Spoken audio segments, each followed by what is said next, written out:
نحمده ونستعينه ونستغفره ونعوذ بالله من شرور أنفسنا وسيئات أعمالنا من يهده الله فلا مضل له ومن يضلل فلا هادي له وأشهد أن لا إله إلا الله وحده لا شريك له وأشهد أن محمد عبده ورسوله صلى الله على آله وأصحابه ومن تبعهم بإحسان إلى يوم الدين وسلم تسليما كثيرا برحمتك يا أرحم الراحمين أما بعد قال الله تعالى في الكتاب العزيز بعد أعوذ بالله من الشيطان الرجيم هو الذي بعث في الأميين رسولا منهم يتلو عليهم آياته ويزكيهم ويعلمهم الكتاب والحكمة وإن كانوا في قبل لفي ضلال مبين صدق الله العظيم. Yang dimuliakan Tuan Pengurusi Surau, Tuan Imam, Tuan Bilal, AJK Surau serta muslimin muslimat yang dirahmati Allah. Pertama dan selamanya kita harus mengucap alhamdulillah kerana Allah beri kita dua nikmat. Pertama, Allah beri kita nikmat Islam, yang kedua Allah beri kita nikmat iman. Dengan adanya dua nikmat itu, maka kita dipilih oleh Allah untuk duduk dalam majlis ilmu. Bukan semua orang Allah pilih untuk duduk dalam majlis ilmu, tuan-tuan. Tapi bersyukurlah bila mana kita dipilih oleh Allah untuk duduk dalam taman-taman syurga Allah ini. Seperti mana yang Nabi sabda Rasulullah SAW, berkata, fadlul ilmin ahabba ilayya min fadlil ibadah wa khairid dinikum al-wara'. Kata Nabi sallallahu alaihi wasallam, kelebihan ilmu itu lebih aku sukai daripada kelebihan beribadat, dan kebaikan dalam agama kamu adalah wara'. Nabi suka pada orang yang banyak duduk dalam majlis ilmu daripada banyak beribadat bersendirian. Nah, dalam hadis yang lain Nabi kata apa? Man salaka tariqan yaltamisu fil ilman sahalallahu lahu bihi tariqan ilal jannah. Nabi kata, barang siapa yang menempuh suatu jalan untuk mencari ilmu, kita mari datang pagi nak duduk dalam majlis ilmu, Nabi kata sahalallahu lahu bihi tariqan ilal jannah. Allah permudahkan untuk dia jalan ke syurga insya-Allah. Tuan muslimin muslimat dirahmati Allah. Bila mana ada seorang yang mengatakan kezaliman itu tidak perlu dibunuh dengan pisau. Kezaliman itu tidak perlu dibunuh dengan pisau. Tetapi kezaliman itu boleh dihancurkan dengan ilmu. Bila mana seseorang itu ada ilmu, maka dia boleh memusnahkan kezaliman. Tuan-tuan muslimin muslimat dirahmati Allah. Pagi ni kita nak cerita satu ayat daripada surah Al-Jumu'ah. Sebab panggil malam tadi nak pagi panggil kuliah subuh ni pukul 1.40 baru dapat. Tu pun alhamdulillah saya belum tidur lagi. Kalau saya tidur confirm tak hari dah. Tu belum tidur lagi. Tengok mesej masuk, start kosong tak pagi ni katanya. InsyaAllah saya baik kosong, alhamdulillah. Pagi datang. Baik. Ayat saya baca awal tadi daripada surah Al-Jumu'ah. Allah kata, a'udzubillahi minasyaitanir rajim. Huwallazi ba'atsa fil ummiyina rasulan minhum yatlu 'alaihim ayatihi wa yuzakkihim wa yu'allimuhumul kitaba wal hikmah wa in kanu min qablu lafi dhalalim mubin. Apa Allah kata pada ayat ni?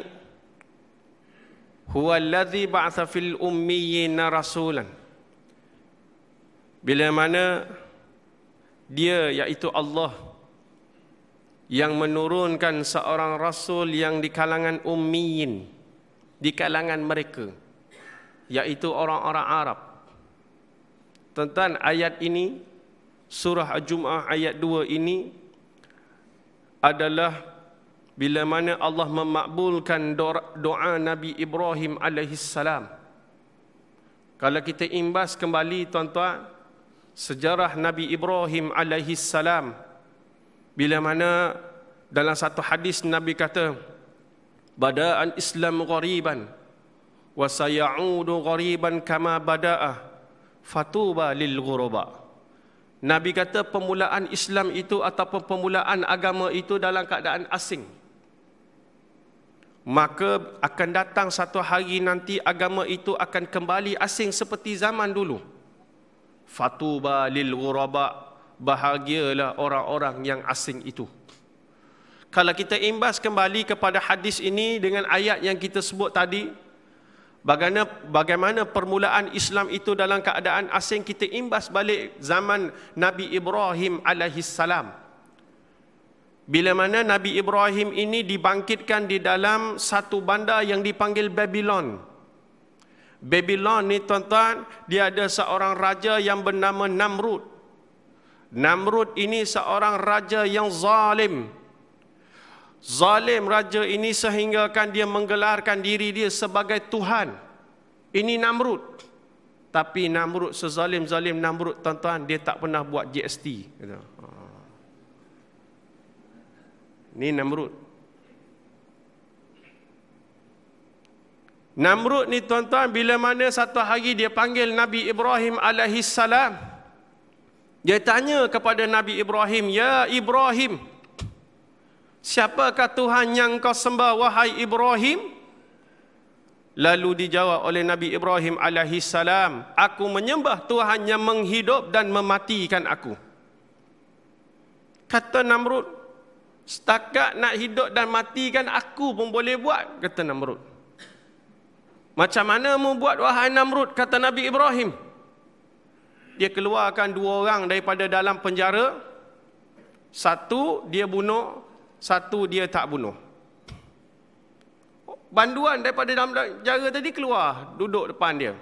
Waktu tu dihimpunkan semua penduduk Babylon untuk melihat peristiwa tersebut. Ketika itu Namrud membunuh seorang dan seorang lagi dilepaskan. Kata Namrud, kau tengok Ibrahim, satu aku hidupkan, satu aku matikan. Seperti mana Tuhanmu buat? Kata Namrud, inilah proses pembodohan manusia, tuan-tuan. Proses pembodohan manusia. Bila mana Allah menghidup dan mematikan manusia itu daripada tak ada jadi ada. Daripada ada jadi tak ada. Asalnya tak ada. Tiba-tiba seorang perempuan itu berkahwin bersama dengan suami, tiba-tiba ada isi dalam perut. Kemudian membesar 9 bulan dilahirkan. Lalu dibesarkan sehinggalah baby ni tadi berusia 60 tahun. Bila mana baby berusia 60 tahun ini mati pula. Daripada tak ada jadi ada jadi tak ada. Ini kerja Allah. Ada pun yang dilakukan oleh Namrud ketika itu sememangnya ada. Sememangnya ada, satu dia bunuh, satu dia tak bunuh. Ketika itu semua rakyat Babylon lihat peristiwa ni. Tapi ketika itu mereka tak percaya dengan kata-kata Nabi Ibrahim. Yang mereka percaya adalah kata-kata Namrud. Sebab apa? Sebab Namrud keluar TV hari-hari, tuan-tuan. Nabi Ibrahim tak pernah keluar TV. Jadi orang tak percaya kat dia. Kata apa pun orang tak percaya. Tapi sebab Namrud ni keluar TV hari-hari, jadi orang percaya dekat Namrud. Selang berapa hari, bila mana Nabi Ibrahim satu hari ni, tuan-tuan, orang kata rasa dah sakit hati sangat. Satu hari Nabi Ibrahim buat satu perancangan. Bila mana dia masuk ke dalam kuil penyembahan mereka ini, Nabi Ibrahim memecahkan seluruh berhala-berhala yang terdapat di dalam kuil. Kecuali satu berhala saja. Dipecahkan yang kecil-kecil, lepas tu dia tinggalkan yang paling besar. Bila mana ditinggalkan yang paling besar, bila mana tukul ni tadi yang dia pecahkan yang kecil-kecil ni disangkutkan di tepi telinga berhala yang paling besar. Keesokan harinya, golongan-golongan ini datang ke kuil untuk menyembah berhala-berhala mereka. Dilihatnya berhala yang kecil semua hancur. yang tinggal berhala yang paling besar. Salah seorang mereka berkata, aku tahu siapa punya perbuatan ini. Inilah kerja-kerja seorang pemuda yang namanya Ibrahim, yang banyak mengutuk dan menghina Tuhan-Tuhan kita. Kata Namrud, panggil Ibrahim datang. Dihadapkan di hadapan Namrud. Lalu Namrud bertanya kepada Ibrahim, wahai Ibrahim, kamukah yang memecahkan dan menghancurkan Tuhan-Tuhan kami ini? Kata Nabi Ibrahim, buat apa tanya aku? Mu tanyalah dekat Tuhan yang paling besar tu. Mu tanyalah dekat yang paling besar tu, sebab bukti ada padanya. Tu diletakkan tukul di tepi telinga, bukti ada pada yang paling besar. Kata Namrud, mu bodoh ke wahai Ibrahim? Kan dia patung. Dia mana boleh bercakap? Mu ingat aku bodoh ke? Kata Namrud. Kata Nabi Ibrahim apa? Celakalah kalian bila mana kamu dah tahu dia batu, dia tidak boleh bergerak. Hatta lalat hinggap di hidung pun dia tak boleh nak halau. Tapi kenapa kamu sembah dia selain daripada Allah? Akhirnya Nabi Ibrahim ni tadi ditangkap oleh Namrud. Namrud ni dia tidak boleh menerima kebenaran. Nah, proses pembodohan manusia tuan-tuan bermula pada zaman Babylon. Bila mana cuba membodohkan manusia supaya jangan terima kebenaran. Sebab kalau orang ni menerima kebenaran, ada ilmu, dia akan cari kebenaran. Bila mana cari kebenaran, dia akan lawan kepada kezaliman. Proses ini daripada zaman Namrud lagi. Lalu Namrud tangkap Nabi Ibrahim, dibakar. Waktu dibakar, Allah selamatkan. Pendekkan cerita tuan-tuan, Allah selamatkan Nabi Ibrahim alaihissalam. Bila mana Allah selamatkan Nabi Ibrahim, sehinggalah dia tidak dibakar. Dia diselamatkan oleh Allah. Lalu bila selepas proses pembakaran tadi, Nabi Ibrahim keluar daripada Babylon. Bila mana dia keluar daripada negeri Babylon ini, Nabi Ibrahim berhijrah pergi ke Palestin bersama dengan isterinya yang bernama Sarah dan juga anak saudaranya yang bernama Lut, ataupun yang kita kenali sebagai Nabi Lut alaihissalam. Sampai di Palestin, bila mana sampai di Palestin tuan-tuan, hidup beberapa ketika Nabi Ibrahim tak boleh nak bina hidup di Palestin. Lalu dia pun berhijrah keluar daripada Palestin pergi ke Mesir. Bila masuk sempadan Mesir, Nabi Ibrahim telah ditahan oleh tentera Mesir. Bila mana tentera Mesir ini di hadapan Raja Mesir, wahai tuanku, kami telah menangkap 3 orang pendatang asing. Salah seorangnya perempuan yang cukup jelita, kata tentera Mesir ni. Raja Mesir ni bila dengar ada perempuan yang cukup jelita, kata Raja Mesir, bawa mereka datang ke istana. Dihadapkan di hadapan Raja Mesir. Ketika itu Raja Mesir cuba menggoda Sarah, isteri Nabi Ibrahim alaihissalam. Goda dengan berbagai-bagai godaan, dengan harta.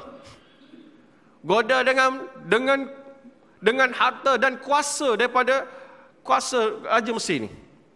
Tetapi Sarah ini imannya kuat, dia tidak tergoda dengan harta-harta dunia ini.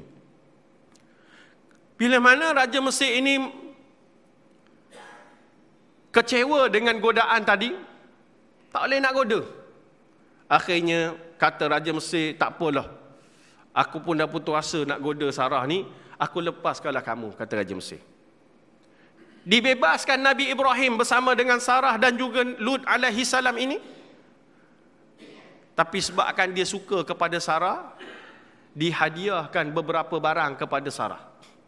Raja Mesir ni walaupun dia ni syok dekat Sarah ni, tapi goda-goda tak dapat, akhirnya dibebaskan. Dibebaskan tuan-tuan, bukan bebas saja, dia bagi hadiah pula lagi. Raja Mesir ni bagilah barang-barang kemas.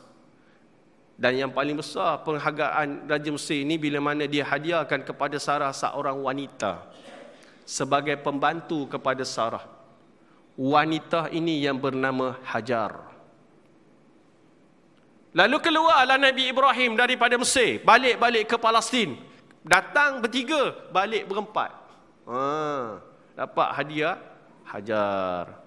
Lalu ketika itu Sarah tengok ini tak boleh jadi. Ada seorang anak dara duduk bersama dengan kita. Kata Hajar, kata Sarah, Abang Ibrahim elok nikah je dengan Hajar ni. Abang Ibrahim nikahlah dengan Hajar. Nak punya baik Sarah, tuan-tuan, suruh suami kahwin dengan Hajar. Ada isteri kita macam tu. 1001 lah tuan-tuan. Nah. Ini Sarah suruh Abang Ibrahim kahwin dengan Hajar. Hasil daripada perkahwinan di antara Nabi Ibrahim alaihissalam bersama dengan Hajar, lalu ketika itu Allah mengurniakan seorang anak. Keluarlah seorang anak yang bernama Ismail. Sarah ni tengok, mula-mula Sarah ni tak ada sifat cemburu tuan-tuan, tapi bila dah dapat anak, Sarah ni kata, aku kahwin lama dah dengan Abang Ibrahim, tetapi tak dapat anak. Tiba-tiba Abang Ibrahim kahwin dengan Hajar, tiba-tiba dapat anak. Cemburulah. Barulah timbul sifat cemburu daripada Sarah. Ini sifat wanita tuan-tuan. Walau dia yang benarkan kahwin, tapi masih ada lagi sifat cemburu. Akhirnya bila mana berlaku sifat cemburu ni tadi, Allah perintahkan Nabi Ibrahim alaihissalam ini keluar, berhijrah bersama dengan membawa Hajar keluar daripada Palestin. Nabi Ibrahim pun bawa Hajar ni tadi bersama dengan Ismail ni tadi pergi ke satu lembah yang cukup kering dan kontang, yang hari ini kita panggil Mekah Al-Mukarramah. Bawa ke satu lembah, ketika itu dahlah hantar ke satu lembah yang kering kontang, kemudian ditinggalkan pula. Makna peristiwa hijrah ini bukan berlaku kepada diri Rasulullah SAW sahaja, tetapi berlaku kepada Nabi-Nabi sebelum, termasuklah Nabi Ibrahim alaihissalam. Selepas sampai di Mekah tuan-tuan, ditinggalkan. Hajar ni tuan-tuan rasa serba salah. Ni tinggal dengan baby, suami tak ada. Kemudian tanya kepada Nabi Ibrahim, adakah peninggalan kami di sini atas perintah Allah? Ya, kata Nabi Ibrahim. Senyap terus Hajar. Senyap terus Hajar. Waktu ditinggal dalam keadaan kering dan kontang ni, air tak ada tuan-tuan, susu Hajar pula semakin kering. Berlari cari air. Berlari antara bukit Safa ke bukit Marwah. Safa, Marwah, Marwah, Safa, Safa, Marwah, Marwah, Safa. Berlari cari air, tengok di Safa macam ada air, pergi berlari ke Safa, tengok-tengok tak ada. Tengok pula di Marwah macam ada air, tengok lari-lari tak ada. Dan sampai hari ini kita jadikan ibadah sa'i. Tapi kita sa'i berjalan. Hajar berlari tuan-tuan. Berlari antara Safa, Marwah, Marwah, Safa, berlari cari air. Kita jalan, dahlah berjalan, atatar pula, atatar, atas jalan, batu, bermar. Lepas tu tepi dinding semua penuh dengan air zam-zam. Haus boleh minum lagi. Sedangkan Hajar cari air. Kita dah sedia air. Itu pun adalah berlari antara lampu hijau ke lampu hijau, lebih kurang 50 meter lebih kurang. Itu pun lepas berlari tuan-tuan, dia punya tarik nafas, lidah ni terkeluar sampai ke dada tuan-tuan. Punya penat 50 meter. Hajar berlari antara Safa Marwah. Nak tuan-tuan. Sehinggalah satu ketika bila mana Nabi Ismail ini yang sedang terbaring di atas lantai ini menghentakkan tumiknya ke bumi, tiba-tiba terkeluar daripada bumi iaitu air tuan-tuan. Bila air ni terkeluar, Hajar ni nampak ada air tadi, dia pun zam-zam, zam-zam, zam-zam. Diletakkan sebagai kepungan air tadi. Sehinggalah air itu ada sampai hari ini tuan-tuan, yang kita minum, Allahu Akbar, yang dipanggil sebagai air zam-zam. Nah, setakat yang minum bukan orang Arab saja, yang minum ni sampai satu dunia minum. Tapi kita tak pernah dengar air zam-zam itu kering tuan-tuan. Satu dunia minum, belum tentu, belum kita tengok lagi bulan Ramadan. Ramadan tuan-tuan, 200 kontainer mari daripada Port Kelang. Air zam-zam. Tapi belum lagi kita dengar air zam-zam itu kering. Satu dunia minum. Inilah mukjizat Allah. Nah, bila mana dah ada air, barulah ada penduduk. Ada air, baru ada penduduk. Tak ada air, tak ada penduduk. Nah, bila mana dah ada air, barulah seorang datang, barulah ada penduduk di Mekah. Nabi Ibrahim berdakwah daripada Palestin. Bila mana dah ada penduduk, sekian lama tinggalkan isteri dan anak di lembah yang kering ini, barulah Nabi Ibrahim datang balik untuk menziarahi Hajar dan juga Nabi Ismail alaihi salam. Sampai-sampai tengok adalah penduduk. Nabi Ibrahim ini cuba berdakwah kepada golongan-golongan Arab. Bila mana golongan Arab ini menolak dakwah Nabi Ibrahim alaihi salam, lalu Nabi Ibrahim pun berdoa kepada Allah, ya Allah, turunkanlah seorang nabi di kalangan orang Arab yang berbahasa Arab, yang berbangsa Arab, yang bertutur dalam bahasa mereka, supaya mudah mereka menerima dakwah daripada Nabi ini. Lalu Allah pun memakbulkan doa Nabi Ibrahim alaihi salam. Turunlah seorang Nabi di akhir zaman yang berbangsa Arab, yang berbudaya Arab, yang berbahasa Arab. Huwallazi ba'atha fi ummiyin rasulan minhum yatlu alaihim ayatihi. Ni ayat yang kita baca. Iaitu Allah menurunkan seorang Nabi di kalangan mereka orang Arab yang ummiyin. Apa maksud ummiyin? Buta huruf, tak kenal huruf, tak reti baca. Nak bagi tahu Quran itu bukan ciptaan Nabi, bukan tulisan Nabi, bukan karangan Nabi, tetapi dia turun daripada Allah, kalamullah, melalui malaikat Jibril alaihi salam. Malaikat Jibril mengajar Nabi tentang ayat-ayat Allah. Ni tuan-tuan, bila mana Nabi Muhammad sallallahu alaihi wasallam di kalangan ummiyin ini dah mula, tuan-tuan, Bani Israel ni, mereka ni menunggu-nunggu kedatangan Nabi akhir zaman. Tapi bila mana Allah makbulkan doa Nabi Ibrahim alaihi salam turun di kalangan orang Arab, bangsa pertama yang tolak Nabi Muhammad adalah orang Bani Israel. Sebab mereka ni bersifat asabiyah. Mereka nak mesti di kalangan mereka. Nabi itu mesti di kalangan mereka. Mereka rasa diri mereka mulia. Nah, mereka tolak. Seperti mana Nabi Isa bagi tahu kepada Bani Israel. Wa idh qala Isa bin Maryam, ya Bani Israel, inni rasulullahi ilaikum musaddiqan lima baina yadayya minat Taurat wa mubasysyiran bi rasulin ya'ti min ba'di ismuhu Ahmad. Falamma ja'ahum bil bayyinat qalu hadza sihrun mubin. Allah catatkan peristiwa ini di dalam surah As-Saff. Bila mana Nabi Isa anak Maryam ini berkata kepada Bani Israel, sesungguhnya aku adalah Rasulullah, pesuruh Allah di kalangan kamu,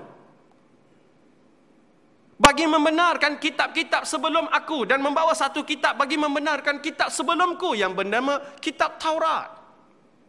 Nabi Isa membawa satu kitab lain, dia panggil kitab Injil. Di dalam kitab itu ada satu berita gembira kepada kamu sebenarnya. Apa dia?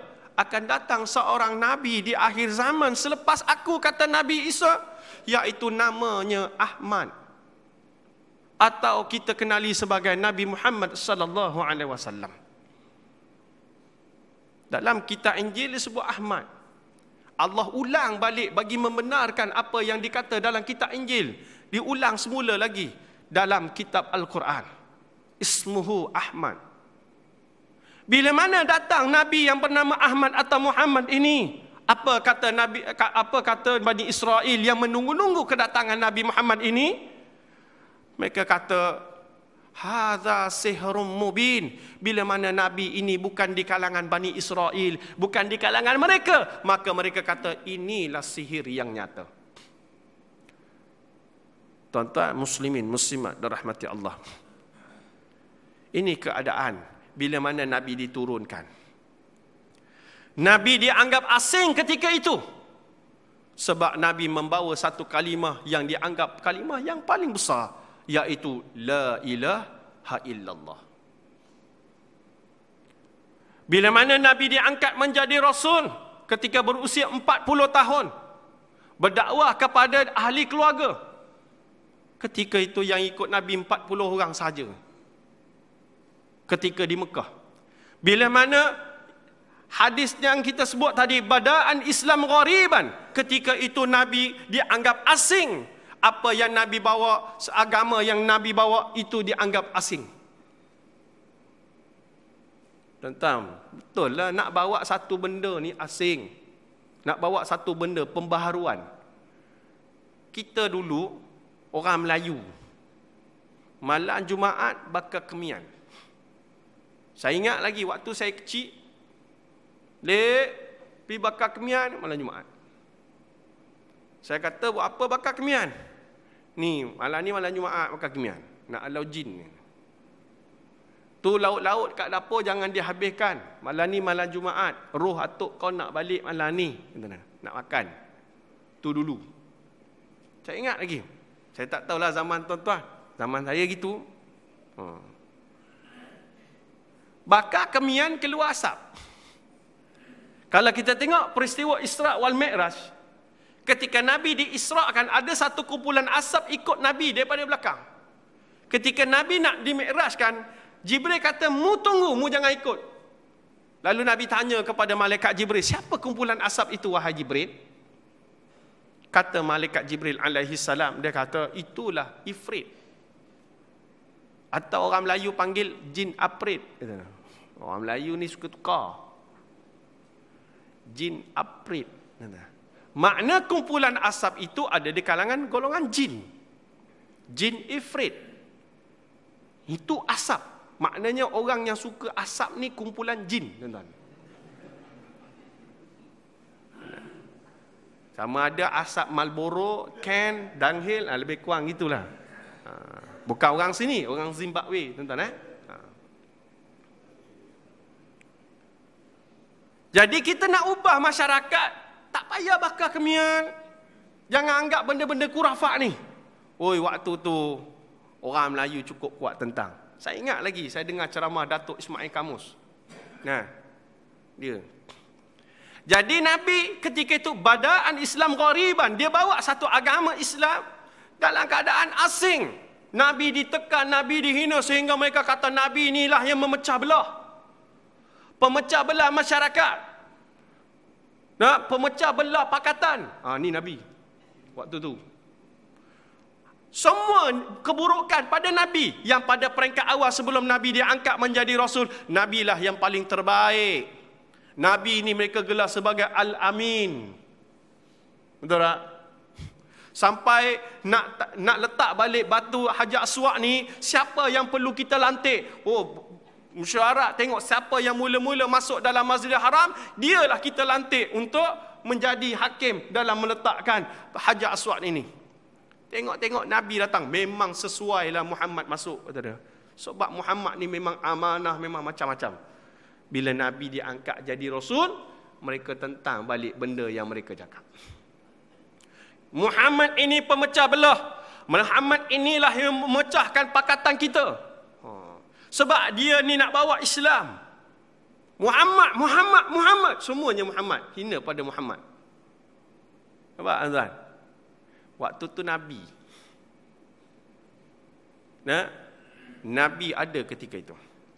Lalu bila mana Nabi asing ketika itu di Mekah. Nabi asing ketika itu di Mekah. Kemudian Nabi selepas bila mana dah ada kekuatan, bila orang daripada golongan Ansar datang bertemu Nabi SAW dalam peristiwa 2 kali perjanjian. Yang dipanggil pertama perjanjian Aqabah pertama, yang kedua Aqabah yang kedua. Pada peringkat awal seramai 12 orang saja pada tahun ke-12 kenabian. Bila mana golongan Ansar ni 12 orang je datang untuk bertemu dengan Nabi dalam peristiwa Aqabah pertama. Balik berdakwah kepada golongan Madinah, kemudian datang pada tahun ke-13 kenabian. Mereka datang tuan-tuan untuk membuat perjanjian kali kedua seramai 70 orang. yang diketuai oleh Abdullah bin Amr bin Haram radhiyallahu anhu, atau lebih dikenali sebagai Abu Jabir. Abu Jabir. Orang Arab ni dia suka bagi gelaran Abu Jabir. Kenapa? Sebab Abdullah bin Amr ni ada anak lelaki pertama namanya Jabir. Maka dia dapat gelaran Abu Jabir atau Bapa Jabir. Nah, ni orang Arab. Macam saya lah, di Yaman dulu, orang tak panggil Khalid, tapi dia panggil Abu Azam. Kalau pergi kampung saya, tanya Khalid, mana Khalid Malaysia? Manhu Khalid? Kata dia, siapa Khalid ni? Kalau sebut Abu Azam, baru dikenal. Sebab anak saya yang nombor 1, di kalangan lelaki nombor 1, dia namanya Azam. Bapa Azam. Kita ada anak nama Fadil, letak Abu Fadil. Perempuan, Ummu Fadil. Jangan letak Abang Long Fadil. Nah. Ini Arab. Abdullah bin Amr bin Haram ini menjadi ketua dalam delegasi 70 orang. Dia ni mati syahid di medan Uhud. Bukan sekadar syahid, malah tubuhnya dicincang oleh golongan Quraisy. Cincang tuan-tuan, bukan potong 18. Datang anak dia Jabir ni, kutip mayat ayah satu-satu dengan karung. Nabi panggil Jabir, tak Jabir. Wahai Jabir, orang lain mati ni semua Allah bercakap dengan dia melainkan di sebalik tirai, kecuali ayah engkau. Ayah engkau Allah bercakap dengan dia secara direct, tanpa tirai. Allah. Ni Abdullah bin Amr. Apa Allah kata? Wahai hamba-Ku, mintalah apa yang kau nak.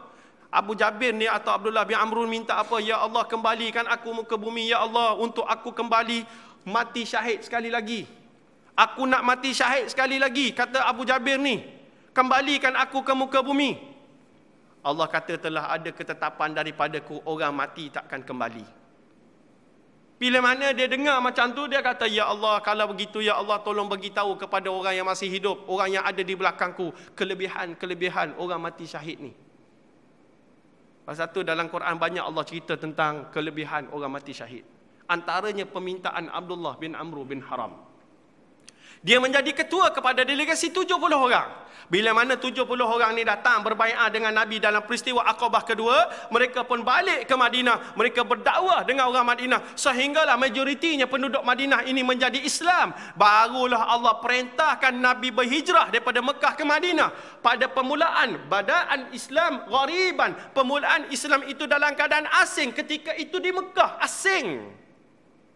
Lalu Allah hapuskan pengasingan itu bila mana Nabi berhijrah daripada Mekah ke Madinah. Sampai Madinah, Nabi tak jadi asing dah.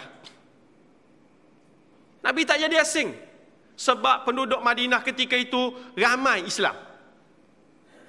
Sehinggalah Islam ini menjadi terkenal. Sampai orang Parsi datang belajar Islam. Orang Parsi datang untuk tahu tentang Islam. Antaranya seorang sahabat yang bernama Salman Al-Farisi. Mari datang tanya pasal Islam. Berkembang Islam. Perang. Berkembang Islam.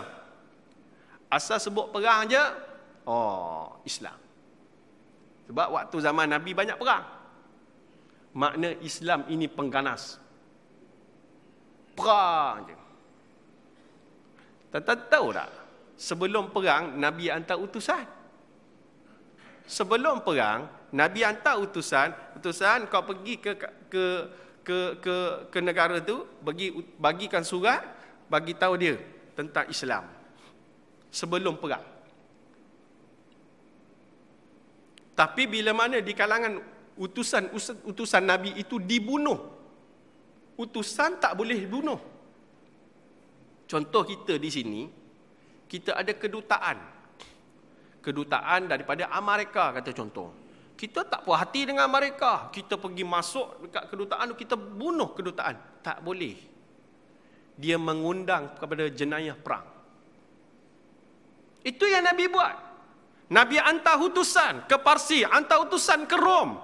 Bila mana utusan Nabi dianiaya, mereka hina, dan surat Nabi dikoyak, ada di kalangan mereka dibunuh. Lalu mereka telah menimbulkan jenayah perang. Baru perang. Kita, bila orang kafir ni, bila sebut je, ni orang Islam ni tak ada kerja lain, perang. Hari ni kita tengok di Yaman. Ramai orang tak tahu kisah sebenar Yaman. Nah, bila tengok TV ni, TV cerita lain. Nah, hari ni Yaman, tuan-tuan, serangan ke atas Yaman daripada 12 negara. Yang mastermindnya adalah Amerika. Yang mengeluar fatwa adalah Obama. Bukan ulama dunia, tetapi Obama. Yang memberi fatwa kepada Saudi untuk menyerang Yaman. Kita kena ingat, tuan-tuan, dalam banyak negara-negara Arab hari ini, tuan-tuan, satu saja negara Arab yang Amerika belum masuk. Yaman. Satu. Yang kedua, Yaman 99% adalah umat Islam. 99% umat Islam. Negara lain, negara Arab lain, dia bercampur. Ada Kristian, ada agama lain. Tapi Yaman 1% saja Kristian. Itu pun ada satu tempat dan satu je gereja dia. Lain semua Islam. Kedua, Yaman ni, tuan-tuan, antara hati-hati yang paling lembut dengan negara Arab adalah hati Yaman. Hati orang Yaman. Tetapi sikap jihad mereka, sifat jihad mereka tinggi. Ni orang Yaman. Dan bila mana Houthi ini, Syiah Houthi ini asal daripada Syiah Zaidiyah. Lalu dia tak puas hati dengan Zaidiyah, mereka tubuhkan satu fahaman lain yang dipanggil Houthi, yang diketuai oleh Abdul Karim Houthi dan Abdul Malik Houthi. Houthi ni, tuan-tuan, ciptaan Saudi. Saudi yang cipta Houthi ni. Bila mana senjata diberi oleh Iran, kewangan diberi oleh Saudi sendiri dan juga Emirat. Bila mana Houthi ni asalnya dari satu tempat dipanggil Amran. Masuk ke Sana'a bukannya nak bunuh Sunni, tetapi nak hapuskan gerakan Islam yang ada di Yaman. Ini kerja Houthi. Untuk hancurkan gerakan Islam yang ada di Yaman. Dengan bantuan Saudi. Sebab Saudi nampak terancam bila mana gerakan Islam di Yaman makin dapat sambutan. Orang makin sokong parti Islah. Islah ni kira parti Islam yang ada di Yaman. Bila mana sokongan semakin memuncak, Saudi create satu pencetus, iaitu dipanggil Houthi. Nah, mereka ini golongan orang asli. Asli daripada satu tempat dipanggil Amran. Orang asli. Orang asli ni, tuan-tuan, dia bukan tahu Syiah apa, Sunni apa, mazhabnya ada berapa. Dia tak tahu orang asli ni. Orang asli yang ada kat Yaman. Mereka ni jahil. Yang dia tahu, pertamanya, aku dapat duit. Yang kedua, aku dapat daun kot. Tahu daun kot? Kat Yaman ni ada satu daun. Makan lepas zuhur. Makan daun, kompos belah pipi. Gitu. Lepas tu, kaya gitu. Kalau kat Malaysia, dia panggil daun ketum. Matu mabuk ketum gitu. Ni kat Yaman. Nah, yang penting aku dapat duit, aku dapat daun kot. Apa cara? Pula. Ni bantuan-bantuan. Yang saya tahu Saudi bagi 58 juta pada peringkat awal. Untuk hancurkan gerakan Islam yang ada di Yaman. Bila mana dia masuk ke dalam Sana'a tanpa gangguan daripada kerajaan Yaman sendiri. Hatta kerajaan Yaman yang support Houthi ni. Sebab kerajaan Yaman rasa tergugah dengan kekuatan Islah. Lalu dia support Houthi ni masuk ke dalam Sana'a untuk menyerang Sana'a. Bila mana mereka serang Sana'a, tuan-tuan, bukan serang Sunni, tetapi dia serang satu universiti yang dipanggil Universiti Al-Iman. Jamiatul Iman, tempat kami mengaji ni. Belajar secara percuma. Semua percuma jemaah iman ni. Mereka serang, lalu mereka rampas jemaah iman. 50 biji koster dia ambil sebagai ghanimah perang. Komputer-komputer dia ambil rampas. Kitab-kitab Sunni ni dibakar. Kitab-kitab di dalam jemaah iman ni bakar, tuan-tuan. Nah, golongan Islah ni pula lari keluar daripada Sana'a. Tetapi yang paling menyedihkan kami adalah Islah ini pula ada masalah. Parti Islah ni. Apa masalah dia? Parti Islah ni terbahagi kepada dua. Pecah dua parti Islah ni. Satu yang kekal dengan ulama, satu lawan ulama. Satu kekal dengan ulama, satu lagi yang tak nak kepada ulama. Maknanya perpecahan di dalam parti Islam ini dengan golongan nak ulama dengan tak nak ulama ni berlaku satu dunia, tuan-tuan. Mana-mana ada gerakan Islam, di situlah ada perpecahan antara nak ulama dengan tak nak ulama. Termasuklah negara kita. Inilah kerja Yahudi. Bila mana dia tidak boleh pecahkan melalui luar, kita gunakan melalui dalam. Kita create orang-orang kita. Kita ciptakan fahaman-fahaman kita. Kita wujudkan fikrah-fikrah kita untuk duduk dalam gerakan Islam, untuk pecahkan mereka kepada nak ulama dengan tak nak ulama. Ini kerja Yahudi. Inilah yang berlaku di Yaman. Bila mana kekuatan orang Yaman, tak ada kekuatan dah. Yang dulunya kuat, hari ini dah tak kuat. Sebab apa? Sebab fikrah telah dipengaruhi. Benda macam ni. Tuan-tuan, hari ini bila mana Houthi nak serang pula Saudi, senjata makan tuan. Aku cipta kau, aku create kau, kau nak serang aku balik, kata Saudi. Ini tak boleh jadi. Sebab Houthi nak menguasai Madinah dan Mekah. Dia nak serang Saudi. Lalu Saudi kata, sebelum mu serang aku minta fatwa dulu. Akhirnya dia minta fatwa daripada Obama. Obama pun kata serang. Dikumpulkan sekutu-sekutu dia, 12 negara untuk serang Yaman. Ini yang berlaku hari ini, tuan-tuan. Ini yang berlaku. Islam semakin jatuh. Nabi membela Islam untuk membela kekuatan. Nabi kata apa?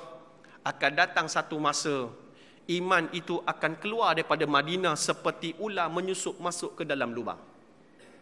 Nabi kata iman ini akan keluar daripada Madinah seperti ular menyusup ke dalam lubang. Macam mana, tuan-tuan? Nak bagi tahu, iman ini bukan keluar sekali dengan laju. Tak. Iman itu akan keluar sikit, lama-lama hilang. Macam ular masuk dalam lubang, sikit, slow je. Tahu-tahu, pup, hilang dah ekor. Ular masuk ke dalam lubang. Itu yang Nabi kata. Maknanya, iman pada diri manusia ini, yang bernama Islam ini, akan hilang sikit demi sedikit bila mana mereka ini akan dipengaruhi dengan kehidupan cara orang kafir. Tuan-tuan, muslimin, muslimat dirahmati Allah. Bila mana Nabi berkembang, sampailah ke zaman khulafa, sampai ke zaman ulama. Ketika itu Nabi kembangkan Islam. Sampailah hari ini. Hari ini Nabi tak ada. Tapi Nabi tinggalkan pesan, al-ulama warasatul anbiya. Ulama itu pewaris Nabi. Tetapi hari ini, bila mana ulama yang mewarisi kerja-kerja Nabi ini, apa kerja Nabi? Tu pada ayat yang kita sebut tadi. Huwallazi ba'atha fil ummiyina rasulan minhum yatlu alaihim ayatihi. Pertama kerja Nabi yang ditugaskan kepada Nabi SAW. Yang bila mana Nabi telah faham Islam, diajar oleh malaikat Jibril alaihi salam. Pertama kerja Nabi, yatlu alaihim ayatihi. Bagi mengajar manusia ini tentang ayat-ayatnya, iaitu ayat Allah, iaitu Al-Quran. Yang kedua, wa yuzakkihim, tugas Nabi yang kedua, bagi menyucikan diri manusia daripada sifat kekufuran dan kesyirikan, daripada menyembah manusia kepada sembah Allah. Kerja Nabi. Yang ketiga adalah tugas Nabi bila mana Nabi kata wa yu'allimuhumul kitab, bagi mengajar mereka tentang Al-Kitab, iaitu Al-Quran, tentang ilmu tauhid. Alkitab ni maksud dia ilmu tauhid. Mengajar manusia ilmu tauhid, siapa yang perlu kita sembah. Yang keempat, wal hikmah. Ni kerja Nabi. Wal hikmah ini bagi mengajar mereka tentang ilmu fiqh dan juga sunnah Rasulullah sallallahu alaihi wasallam. Ini 4 kerja Nabi, tugas sebagai seorang Nabi. Hari ini Nabi tak ada untuk melakukan tugas ini, tetapi Nabi tinggalkan tugas ini kepada al-ulama. Bila mana Nabi kata al-ulama warasatul anbiya, ulama itu pewaris Nabi, maka kerja-kerja Nabi yang 4 tadi ditanggung oleh ulama. Diwarisi, dilakukan, disambung oleh ulama. Tetapi hari ini ulama lah yang kita tekan. Ulama dihina. Sampai keluar dalam Facebook, ulama ini seperti binatang. Ada yang kata macam tu. Pecah pula dalam gerakan. Satu nak ulama, satu tak nak kepada ulama. Tubuh pula satu NGO baru. Nak lawan ulama. Hina ulama. Nampak? Bukan sekadar di negara kita. Hatta di seluruh dunia. Mana ada gerakan yang ada kepimpinan ulama, maka di situ ada perpecahan. Allahu Akbar, tuan-tuan. Nah, kita kat Malaysia siapa? Yang tak nak ulama ni. Pasma. Golongan yang tak nak ulama. Hina ulama. Macam-macam. Ini yang berlaku. Bila mana tak nak ulama? Bila mana ulama itu nak memperjuangkan Islam yang benar, yang dibawa oleh Nabi sallallahu alaihi wasallam. Yang tu Nabi kata apa? Wasayaudu ghariban kama badaa. Akan datang satu masa Islam itu akan nampak asing seperti zaman Nabi, bila mana ketika itu ulama ditekan, ulama mereka tolak, mereka tak nak terima cara fahaman ulama. Wasayaudu ghariban kama badaa. Akan datang satu masa ketika itu bila mana ulama yang menyambung kerja Nabi ini, mereka ini ditekan, mereka ini ditolak, mereka ini dibuat. Mereka ini cuba dijatuhkan kerana mereka kata inilah golongan jumud. Tak boleh macam ni. Kita kena ada wawasan. Kena ikut cara orang luar. Kita kena kejar dengan cara mereka, macam mana mereka menang. Macam mana mereka nak dapat kuasa. Maka kita kena ikut cara mereka. Bila mana ikut cara mereka, mereka kejar matlamat, menghalalkan cara. Kejar matlamat, menghalalkan semua cara di mana ada acara yang Islam larang, mereka langgar. Sebab apa? Sebab mereka nak kejar matlamat. Maka tolak ulama. Benda ni berlaku, tuan-tuan. Jangan kita tutup mata. Jangan kita tak nak pandang. Sebab kita akan ditanya besok depan Allah. Apa tanggungjawab kita bila mana Islam ditekan, nampak asing pula. Tuan-tuan. Kemudian Allahu Akbar. Ini kerja Nabi bila mana wa min qablu la fi dhalalim mubin. Bagi mengubah cara hidup mereka yang dulunya mereka tak nak Islam. Lalu mereka perbetulkan golongan-golongan Arab ini kepada Islam. Tuan-tuan, hari ini bila mana mereka ini, golongan yang tolak ulama ini, tuan-tuan, mereka tak nak ikut cakap ulama, tetapi mereka ikut cakap orang daripada luar kawasan dia. Ulama tak nak dengar. Sama-sama jemaah tak nak dengar. Tapi ambil jemaah lain. Ambil golongan lain sebagai penasihat. Kita ni kadang-kadang percaya pada orang luar lebih pada percaya kepada bapa sendiri. Bapak kita tak percaya, kita percaya bapak orang. Boleh faham, tuan-tuan? Sedangkan Allah sebut di dalam surah Ali Imran ayat 118. Apa Allah kata? Ya ayyuhalladzina amanu la tattakhidhu bitanatan min dunikum la ya'lunakum khabalan waddu ma anittum qad badatil baghdha'u min afwahihim wa ma tukhfi suduruhum akbar qad bayyana lakumul ayati in kuntum ta'qilun. Apa Allah kata? Wahai orang-orang yang beriman, ya ayyuhalladzina amanu la tattakhidhu bitanatan min dunikum. Kata Allah, wahai orang-orang yang beriman, jangan kamu ambil menjadi teman kepercayaan, iaitu orang yang kamu percaya ni, orang-orang yang daripada luar, daripada keluarga kamu, di kalangan kamu, daripada jemaah kamu. Karena mereka ini tidak henti-henti menimbulkan kemudaratan bagi kamu. Mereka ini tidak henti-henti menjadikan kamu kucak-kacir, merosakkan jemaah kamu. Kalau kamu ambil mereka sebagai kepercayaan. Allah sebut terang-terang, tuan-tuan. Jangan ambil orang luar jemaah untuk kita percaya. Sebab mereka tak duduk dalam jemaah kita. Kita ada rumah kita sendiri, kita ada pentadbiran kita sendiri, kita ada dasar kita sendiri, maka kita ambil di kalangan kita.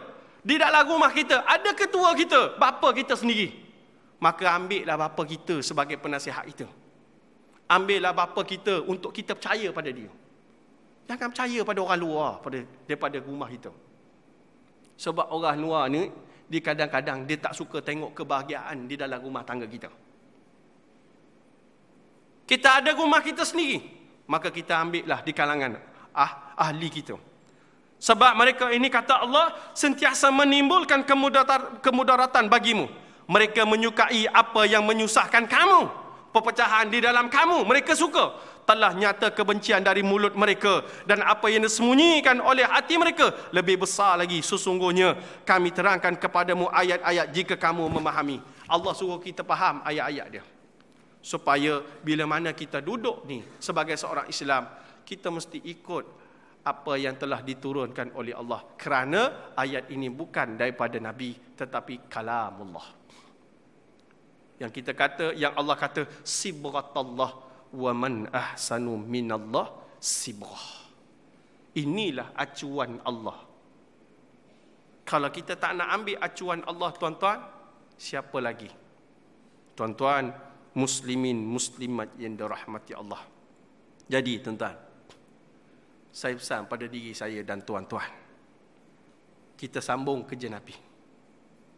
Memenangkan Islam. Buat kerja Islam. Bila mana kita buat ni, kita jangan jadi jahil. Ada orang dia berjuang Islam, tapi berjuang dalam keadaan kejahilan. Bila mana mereka tak nak berpandu kepada Al-Quran.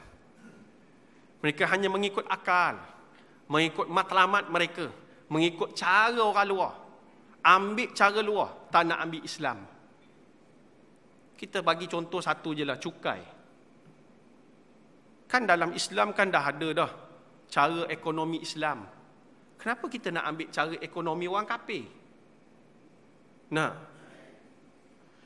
Syekh Dr. Abdul Karim Zaidan kata apa?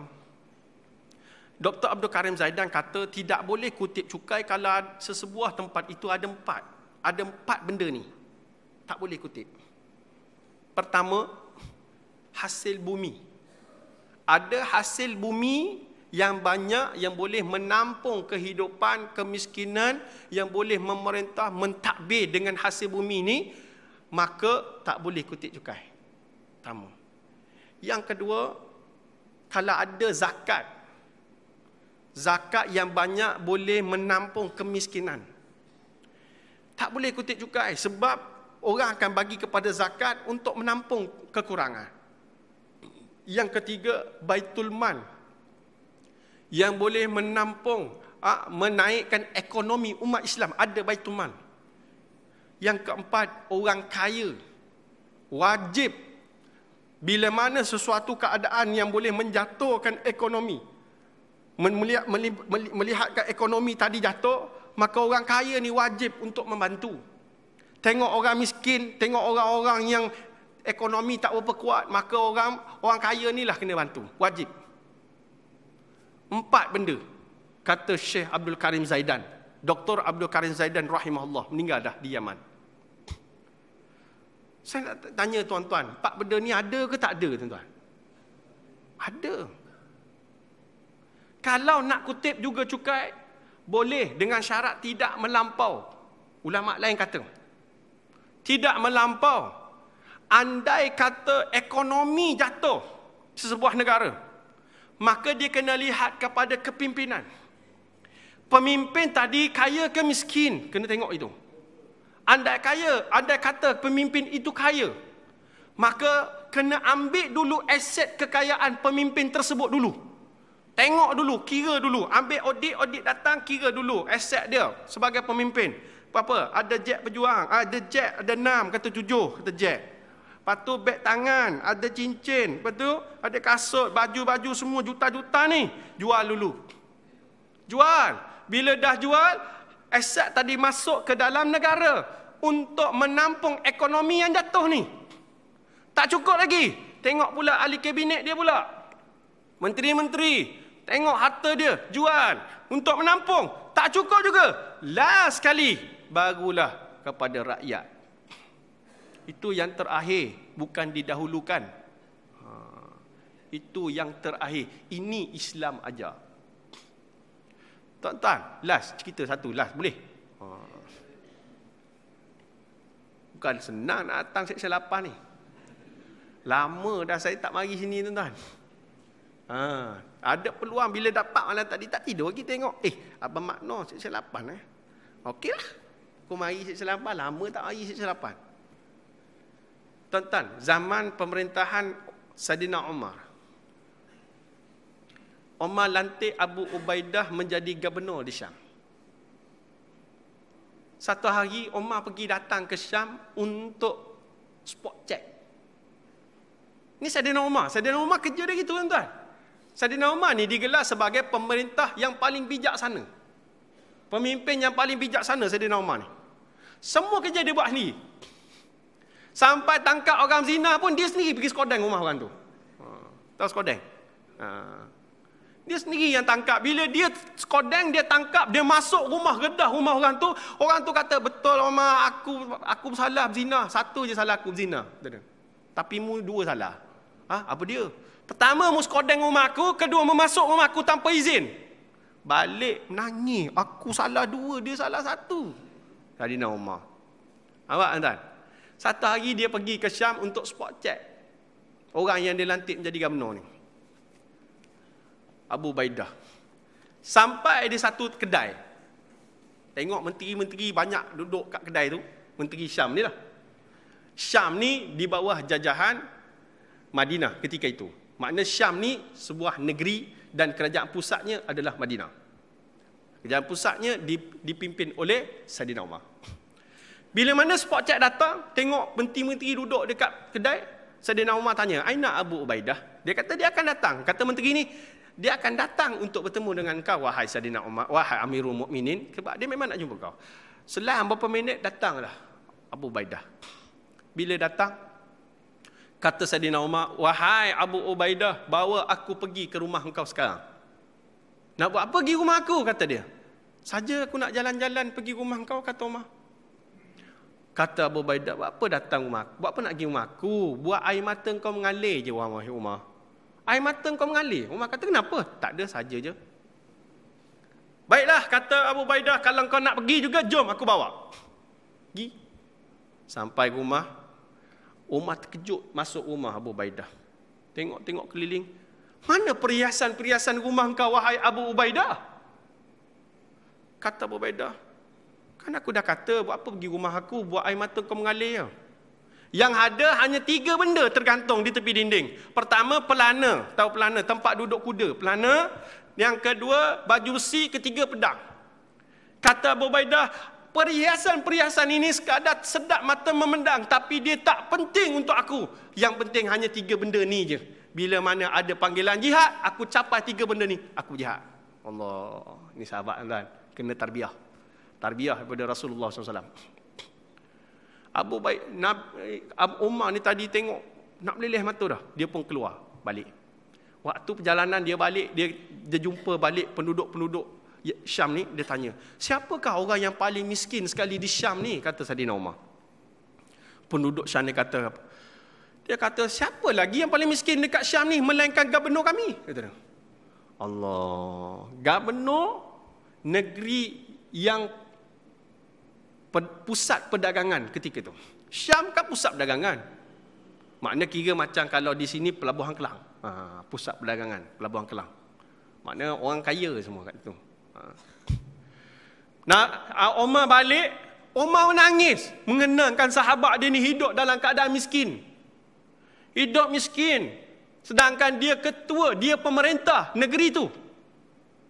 Lalu Umar panggil orang suruhan dia, "Mai sini." Ambil 2,000 dinar ni, mu bagi-bagi dekat sahabat aku yang ada di Syam. Kemudian kamu tengok apa dia buat dengan duit tu. Pergilah sahabat ni pergi, bagi. Dia kata, wahai Gubernur, ini ada duit 2,000 dinar daripada kerajaan pusat. Kata dia. Kerajaan pusat. Siapa kerajaan pusat? Saidina Umar. Kerajaan pusat bagi bantuan ni 2,000 dinar. 2,000 dinar ketika itu besar. Hari ni pun dah besar dah. 1 dinar 740. Lebih kurang 1 dinar. Kali 2,000 berapa? Tuan-tuan kira lah. Aku matematik fail tuan-tuan. Nah, itu sekarang. Rate sekarang. Waktu tu tinggi. Lalu ketika itu saya nak bila mana Gubernur ni dapat 2,000 dinar ni, dia letak dalam rumah ni. Malam tu dia tak boleh tidur. Dapat 2,000 dinar tu malam tu tak boleh tidur. Risau, muka berkerut, mayang zikir tuan-tuan, tak boleh tidur. Isteri dia bangun, tanya. Wahai Gubernur, wahai suamiku, kenapa ni? Kata dia. Musdih je tengok ni. Kata Gubernur ni, kata Abu Ubaidah ni kata, kita ni telah difitnahkan dengan 2,000 dinar, kata dia. Allah fitnah kita dengan duit sebanyak 2,000 dinar masuk dalam rumah kita ni. Daripada mana datang duit? Daripada kerajaan pusat, kata dia. Maknanya daripada Saidina Umar. Apa isteri dia kata? Isteri dia tak kata, bang, baik beli cincin saya bang. Duit banyak tu. Tak pun beli handbag saya. Tak kata gitu. Apa dia kata? Isteri dia kata, wahai suamiku, kalau kerana 2,000 dinar ini sebagai fitnah masuk ke dalam rumah kita, kalau kerana 2,000 dinar ini mu jadi sesak nafas, sesak dada, tolong keluarkan fitnah ini daripada rumah kita. Allah. Isteri dia. Tolong keluarkan fitnah ini daripada rumah kita. Kata isteri dia. Esoknya, bila mana kata isteri dia macam tu, bagi semangat kat suami ni pun panggil pada penduduk Syam ni, pada siapa-siapa yang miskin, panggil datang. Dia bagilah duit tadi kepada fakir miskin. Tiba-tiba isteri dia datang. Yang tadi malam tadi kata tolong keluarkan fitnah tu. Isteri datang. Bang, ada lagi tak duit tu? Kenapa? Beras rumah kita habis dah bang. Rupanya tepung habis waktu tu. Untuk kita makan, habis dah. Apa kata jawapan kepada Gubernur ni bagi jawapan? Dia kata, mu lambat sikit je. Baru yang last tadi aku bagi kepada fakir tu. Kita punya tak ada. Tak apalah, nanti aku usaha lain-lain. Allahu Akbar. Ni betul pemimpin. Dia dulu susah, baru rakyat. Bukan rakyat dulu susah, baru dia. Rakyat didahulukan. Allahu Akbar. Pasal tu, setiap pemerintahan kita, setiap apa kita nak buat, mestilah berpandu kepada agama. Bila agama ada pada diri kita, maka segalanya akan bahagia. Tapi kalau agama lari pada kita, segalanya akan menjadi bahana, tuan-tuan. Jadi cukup sekadar itu, tuan-tuan. Pesanan untuk diri saya sebagai orang yang bercakap dan tuan-tuan yang mendengar. Saya minta maaf sekiranya ada terkasar, tersilap, tersasut, terkena. Bukan niat saya nak kena sesiapa, sekadar berkongsi sedikit ilmu ni. Mudah-mudahan dengan sedikit ilmu ni meningkatkan keimanan, ketakwaan kita kepada Allah. Mudah-mudahan Allah selamatkan hidup kita di dunia dan akhirat. Sebelum saya tutup, tuan-tuan, di belakang sana anak saya ada bentar meja satu. Saya ada bawa makanan-makanan sunnah, jualan makanan-makanan sunnah. Pertama, saya bawa madu daripada Yaman. Madu sumur hitam. Saya tak jual sidir. Sebab saya kekal daripada dulu sampai sekarang saya jual sumur hitam. Sebab saya tanya Arab. Dia kata kalau sakit makan sumur. Kalau maintain makan sidir, kata dia. Untuk minda boleh makan sumur, kata dia. Jadi saya jual sumur lah. Itu pertama. Yang kedua, saya bawa juga madu Yaman. Madu yang dicampur dengan herba-herba Yaman dipanggil madu khultah. Madu khultah ni khas untuk orang kahwin saja, orang yang telah berumah tangga saja. Orang bujang jangan beli, tuan-tuan. Amat berbahaya. Yang ketiga, madu juga, tapi madu untuk meningkatkan berat badan. Bagi orang yang kurus, nak naikkan badan. Tinggi saya berapa, patutnya berat badan saya berapa, dia kena normal. Jadi madu khas dia. Sebab saya berani jual, sebab apa? Sebab isteri saya makan, alhamdulillah, mujarab. maintain 52 kilo. Asal 38. Ingat. Lah ni makan madu maintain 52. Tak kurang, tak lebih. Itu. Kemudian, saya bawa minyak apricot untuk anti kanser. Air liu lebah habis. Tunggu stok mari. Baru air liu lebah untuk asma. Kemudian minyak delima atau minyak delima ataupun ruman untuk jantung dan juga untuk kulit. Dan saya juga bawa savana koko. Savana koko mungkin ada ejen di sini. Savana koko ni dia macam Milo. Milo atau koko ini dicampur madu, campur kurma, campur malt atau barley. Kita bancur macam kita minum Milo tu untuk kita minum pagi-pagi, anak kita minum untuk minda kita dan anak-anak kita, insya-Allah. Tuan-tuan boleh tengok sana. Tukar je Milo Savana, Milo Savana. Itu. Milo siapa buat, fikir sendiri. Savana siapa buat, orang Islam buat, insya-Allah. Jadi tuan-tuan boleh tengok di belakang sana. Dan juga saya ada satu tabung Sabah, tuan-tuan. Kita akan, insya-Allah pada bulan depan saya akan ke Sabah balik. Dan di Sabah kita ada satu tahfiz untuk anak-anak mu'alaf. Mereka belajar secara percuma. Sana ada risalah dia, risalah tentang tahfiz tadi. Saya sebagai timbalan kepada pengerusi Persatuan Prihatin Sahabat Sabah. Persatuan Prihatin Sahabat Sabah, Ustaz Zulfikar. Maka kita bawa anak-anak mu'alaf ni belajar secara percuma. Jadi dananya datang pada mana? Daripada Semenanjung. Untuk menampung kehidupan anak-anak mu'alaf di dalam sekolah tahfiz ni, insya-Allah. Jadi tuan-tuan boleh tengok di seluar sana, insya-Allah. Yang baik itu datang pada Allah, yang buruk itu datang pada diri saya sendiri. Bismillahirrahmanirrahim. Alhamdulillahi Rabbil Alamin.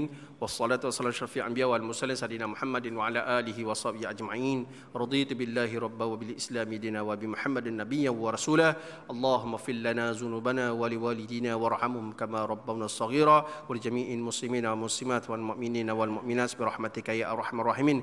Allahumma zidna fil 'ilmi wa fahmi fid din. Allahumma faqihna fid din wa ta'limna fi ta'wil. Allahumma arhamna bil Qur'an waj'alhu lana imama wa nuran wa hudan wa rahmah. Allahumma ذكرنا منه ما نسينا وعلمنا منه ما جهلنا وارزقنا تلاوته أن الليل وأطراف النهار وجعل لنا حجة يا رب العالمين. ربنا آتنا في الدنيا حسنة وفي الآخرة حسنة وقنا عذاب النار. صلى الله على سيدنا محمد وعلى آله وصحبه وبارك وسلم والحمد لله رب العالمين وبالله توفيق وهداية. السلام عليكم ورحمة الله تعالى وبركاته.